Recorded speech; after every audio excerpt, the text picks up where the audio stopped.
देखो देखो क्या वो पेड़ है, चादर ओढ़े या खड़ा कोई। ओम श्री महागणाधिपतये नमः।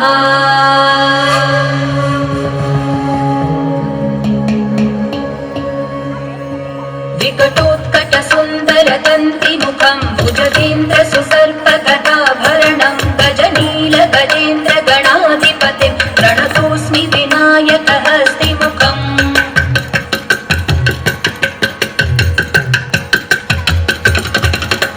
सुर गणपति सुंदर केशं ऋषि ऋषि गणपति यज्ञ समानं भव भव गणपति पद्म शरीरं जय जय गणपति दिव्य नमस्ते।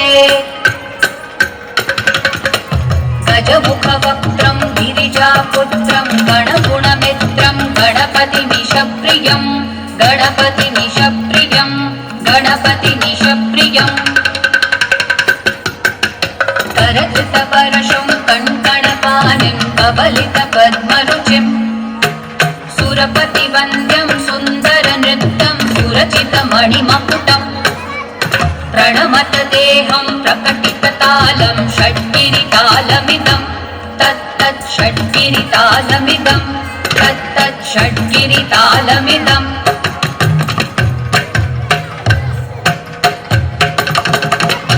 लम्बोदरवर कुञ्जासुरकृत कुङ्कुमवर्णधरम् श्वेतसशृङ्गं मोदकहस्तं प्रीतिसपनसफलम्।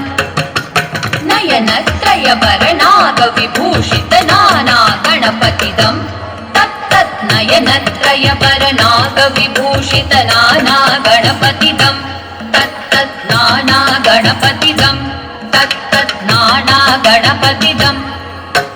धवलित जलधर धवलित चन्द्रं फणिमणि किरण विभूषित खड्गं तनु तनु विषहर शूल कपालं हर हर शिव शिव गणपतिमभयं। तट तट विगलित मद जल जलधित गणपति वाद्यमिदं तट तट विगलित मद जल जलधित गणपति वाद्यमिदं तत्तत् गणपति वाद्यमिदं तत्तत् गणपति वाद्यमिदम्।